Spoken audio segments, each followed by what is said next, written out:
you're watching the English newscast on Future Television. I'm Lina Tamim, and these are the news trending today.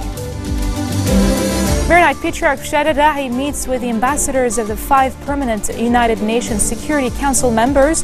I'll reiterate calls to elect a new head of state as soon as possible. UN Special Advisor on Yemen, Jamal Ben Omar, resigns amid the ongoing crisis in Yemen. And the EU says major world powers and Iran will hold fresh talks in Vienna on April 22nd and 23rd to build on the framework accord reached on Tehran's contested nuclear program. Maronite Patriarch Bishara Dahi and the ambassadors of the 5 permanent UN Security Council members have discussed local and regional developments.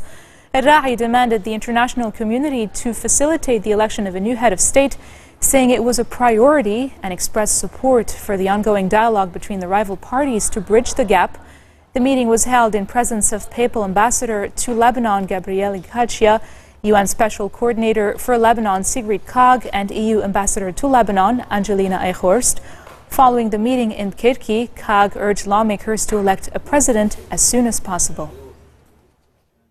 After our meeting with the Maronite Patriarch Bishara Boutros-Ghali, I would like to thank, first of all, the Patriarch Bishara Boutros-Ghali for inviting us to meet with him today.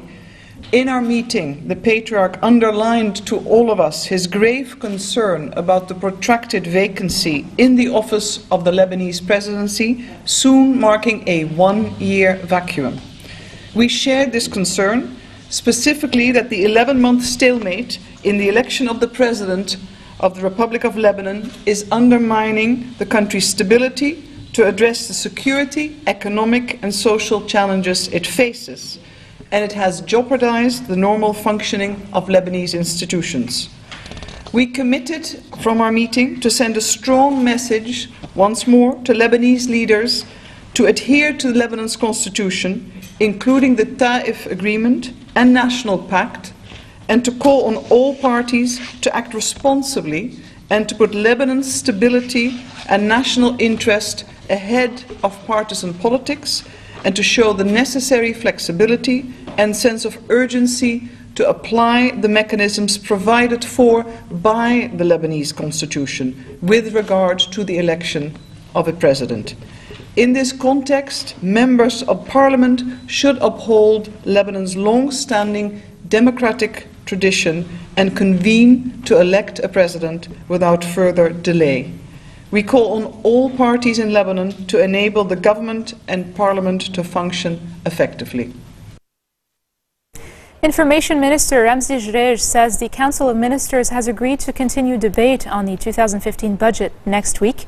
Finance Minister Ali Hassan Khalil outlined the draft budget for 2015 in a detailed presentation during today's cabinet session held at the Grand Sarai in downtown Beirut. Jrej says the Finance Ministry is making an effort to reduce wastage in the General Directorates of Customs and Real Estate, which would have a positive impact on the revenue in the coming years. The Cabinet also tasked Agriculture Minister Akram Shayib to intensify his efforts on the issue of the stranded drivers in Jordan and the Gulf. A total of 231 Lebanese trucks drivers remain stranded in Jordan and Saudi Arabia after the closure of the Nasib crossing on the Jordanian-Saudi border. The Lebanese army says it has arrested 5 individuals in the northern city of Tripoli's Badawi area. The military communique stated that an army patrol apprehended 2 suspicious men during a raid on a sawmill and a grocery shop last night. It reportedly found rifles, guns, ammunition, mortar shells, hand grenades, telecommunications equipment, and other military gear at the 2 locations. The same army unit arrested 3 people for the obstruction of justice and for assaulting the troops. The detainees and the seized material were handed over to the involved authorities to take necessary measures against them. An Egyptian military aircraft has arrived in Beirut carrying 15 tons of medicine, food supplies, blankets and tents to Syrian refugees in northeast Lebanon. The consignment was the last of 3 similar shipments by Egypt to Syrian refugees in the northeastern border town of Arsal. The plane was met upon arrival at Beirut's airport by Egyptian military attaché, Brigadier General Mohammed Galal, representing the Egyptian ambassador, and embassy official Adnan Nasreddin on behalf of Egypt's Social Affairs Ministry.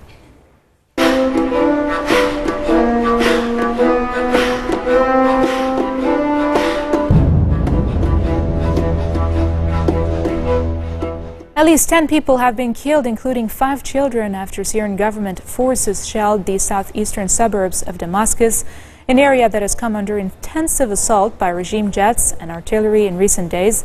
The Syrian Observatory for Human Rights says clashes have intensified between government forces and opposition fighters in eastern Ghouta, leaving several people injured. Eastern Ghouta has been shelled intensively for the past 10 days, with reports of at least 36 surface-to-surface missiles and dozens of other mortars being used. Meanwhile, in Yarmouk, south of Damascus, clashes have escalated between government forces and the Islamic State group, while government forces shelled the neighborhoods of the area. And coming up next, South Africans march against attacks on foreigners in the city of Durban. More details after the break.